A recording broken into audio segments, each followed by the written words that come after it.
मध्य प्रदेश से हवाई यात्रा करने वालों के लिए खुशखबरी है, क्योंकि अब अगर वो कोलकाता या फिर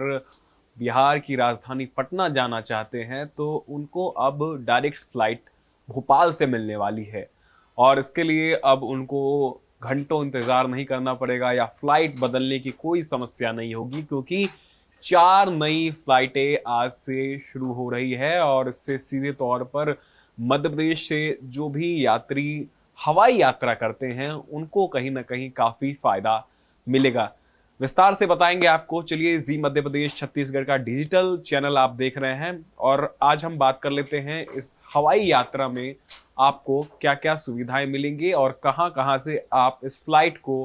पकड़ सकते हैं। सबसे पहली बात तो भोपाल से रीवा के लिए फ्लाइट शुरू हो रही है और उसके बाद भोपाल से डायरेक्ट पटना के लिए भी आज से फ्लाइट शुरू हो रही है। इसके साथ ही साथ रीवा से कोलकाता के लिए और जबलपुर से डायरेक्ट कोलकाता के लिए ये 4 नई फ्लाइटें जो है वो आज से शुरू हो रही है, जिससे सीधे तौर पर हम ये मान सकते हैं अब आपको भोपाल से दिल्ली और दिल्ली के बाद कोलकाता या फिर पटना जाने की जरूरत नहीं है। अगर आप डायरेक्ट भोपाल से कोलकाता या फिर सीधे तौर पर पटना जाना चाहते हैं तो आप डायरेक्ट भी जा सकते हैं,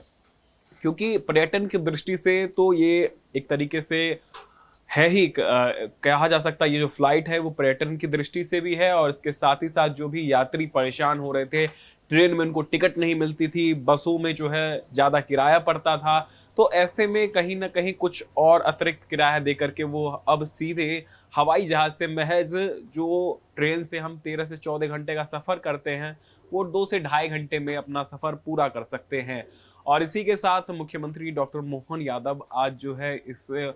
फ्लाइट को हरी झंडी दिखाएंगे और सीधे तौर पर भोपाल से इन चारों फ्लाइटों को जो है अलग अलग जगहों से रवाना किया जाएगा। भोपाल से 2 फ्लाइटें रवाना होंगी, भोपाल से पटना के लिए, भोपाल से रीवा के लिए। इसके अलावा रीवा से कोलकाता के लिए और जबलपुर से कोलकाता के लिए 4 फ्लाइटें जो है आज इसका शुभारंभ हो रहा है।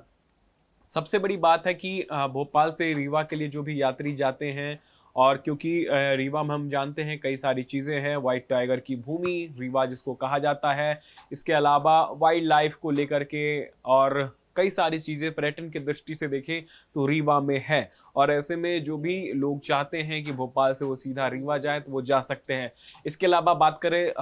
मध्य प्रदेश की राजधानी भोपाल में कई सारे बिहार के प्रवासी भी रहते हैं और ऐसे में भोपाल के भी जो लोग हैं जो पटना जाना चाहते हैं, खास करके सिख समुदाय के लोग, क्योंकि गुरु गोविंद सिंह जी का जो जन्म स्थान है पटना साहिब, वहाँ पर हर साल जो है हजारों श्रद्धालु माथा टेकने के लिए जाते हैं। और ऐसे में कई बार उनको समस्याएं होती हैं, ट्रेन में टिकट नहीं मिल पाती है, जिसके कारण वो लोग जो है सही समय पर गुरुद्वारा नहीं पहुंच पाते हैं। तो ऐसे में पटना साहिब जिनको जाना है गुरुद्वारे में, उनके लिए सीधी फ्लाइट जो है ये कहीं ना कहीं संजीवनी के जैसी काम करने वाली है और कई सारे यात्रियों को फायदा होगा। खास करके छठ के समय हम देखते हैं जो ट्रेनें हैं वो काफ़ी फुल हो जाती हैं, जिसके वजह से जो यात्री है वो कहीं ना कहीं सफ़र नहीं कर पाते हैं। तो ऐसे में 3 दिन ये फ्लाइटें जो हैं वो चलाई जाएंगी और इससे सीधे तौर पर कई सारे यात्रियों को फ़ायदा मिलने वाला है। और मुख्यमंत्री डॉक्टर मोहन यादव जब इसको हरी झंडी दिखा देंगे तो निश्चित तौर पर ये माना जा सकता है कि आने वाले समय में किसी को भी जो है डायरेक्ट फ्लाइट के लिए अब कहीं ना कहीं समय नहीं लगेगा और सफ़र भी काफ़ी आसान हो जाएगा। और जो किराया है वो भी बहुत ज़्यादा नहीं है, एकदम मिनिमम किराया जो है फ़िलहाल रखा गया है। यात्रियों के सुविधा के अनुसार तमाम सारी व्यवस्थाएं जो है वो एयरपोर्ट पर कर दी गई है और समय से अगर आपको टिकट लेना है तो आसानी के साथ जो है एयर इंडिया और तमाम सारी जो अलग अलग वेबसाइट हैं उससे टिकट बुक कर सकते हैं और आसानी के साथ जो है काफ़ी आरामदायक सफ़र जो है महज 2 से 3 घंटे में, क्योंकि कोलकाता को कहा जाता है कि एक तरीके से व्यापार की दृष्टि से जितने भी लोग मध्य प्रदेश के या भोपाल के कोलकाता से कुछ खरीदना चाहते हैं या व्यापार करना चाहते हैं उनके लिए भी काफ़ी लाभदायक जो होने वाला है, क्योंकि ये फ्लाइट जब शुरू हो जाएंगी तो निश्चित तौर पर कई सारे यात्रियों को जो है सीधा लाभ इससे मिलेगा।